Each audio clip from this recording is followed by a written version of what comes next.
lights out, and we are racing at Silverstone. Good getaway for Callum to get off the line. Now, who's going to be second? Looks like Thibaut Courtois is side by side with Alex Albon. Now, Albon trying to maintain that second position that he had, and he will outbrake the Alpha. How brave is he feeling in the background? Already up to fourth place. George Russell. Then it's Pieface losing a couple of positions at the start. Ben Daly.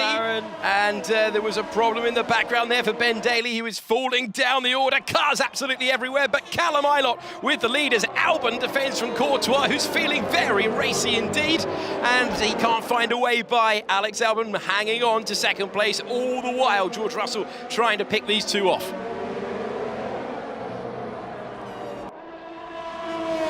Here comes the Real Madrid goalkeeper trying to go all the way around the outside, and that is absolutely fantastic. Courtois past Albon. He's got the softer tyres on, but man, did he use them to great effect. He is up to P2, and Albon won't like that. He'll want him back immediately.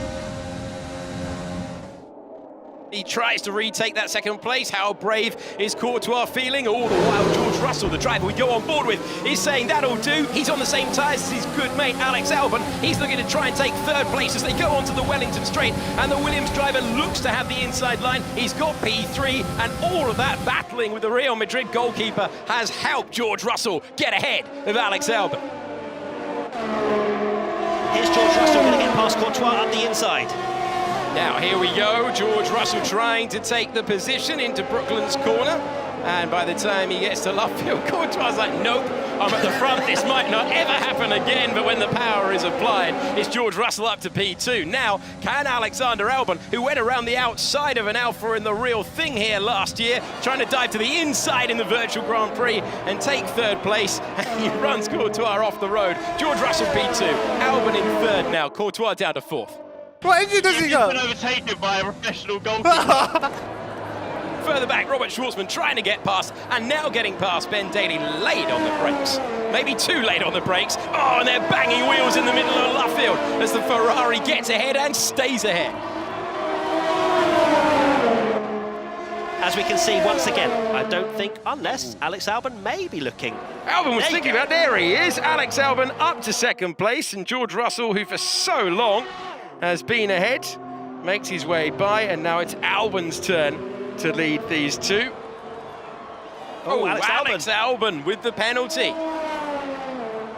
Alex Albon, having got that penalty, now back to the pits. So advantage George Russell in this battle of that duo. Onto the soft tyres on lap 14. That is a long way to go. So clearly, with that 3-second time penalty, Albon has to go aggressive now to try and eke that advantage over Russell, over a second, so that George doesn't get the DRS advantage, the tow as well. So Albon's gone extremely aggressive. Here's Callum. How close are they going to be as he comes past the pit exit? There is Albon. So Ilott quite comfortably ahead, but Alex Albon should have a lot more pace at this stage. So I wouldn't be surprised if Alex gets onto the rear diffuser of Callum, but then towards the end, that's where Alex will start to fall away.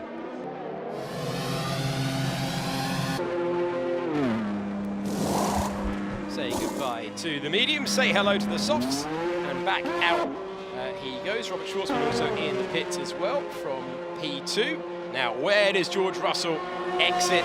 Rather unusual pit lane here at Silverstone. Callum has gone through, and so has Alex Albon.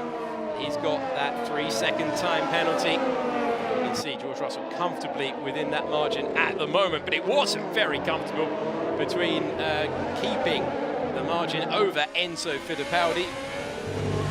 Look at the pace difference right now that Alex Albon has. He needs to utilise those fresh softs that he has on his car at the moment, as they will only get worse over these next 10 laps, and you can just see the difference in traction. He is all over the back of the Ferrari of Callum, and I imagine after Maggots and Beckett's, this could be quite an easy move, if not before. Yeah, let's see if he risks it into Maggots' corner. Ilott ahead of Albon for the moment, but for how much longer? How long can Callum keep Alex Albon behind? Because right now George Russell's looking in a good position to win this one as well. He will be able to push on those tyres. He came in a lap later, and with the DRS, Albon getting close but not able to get by. Here's the moment for Alex Albon, who's going to get ahead on track, or is he? He's going to go around the outside, turn the outside line to the inside and turn it into the race lead. Albon takes P1. Now, how quickly can he pull away from Callum Ilott? Can he build a 3-second lead over the Ferrari? Can he build a 3-second lead over this man, George Russell? There's going to be nothing Callum Ilott can do because George Russell's got the better traction and he's got second place, as he has just a second between him and the race lead. And Albon, with that penalty applied, means that George Russell effectively there, getting past into the lead. Will he be able to get past? Remember, doesn't need this. Doesn't need the hassle. Oh, he does though, doesn't he? Well, I think when it's your best Oh, mate look ahead, how close he is! he's going to go through, and George Russell takes the lead. He gets ahead of Alex Albon, and the Williams driver leads just before he goes on to the penultimate lap of the race. Can Alex Albon come back? He's trying to take the honours on track at least. Can he go around the outside? He can. But if George Russell can just stay within 3 seconds, it's still going to be victory for him.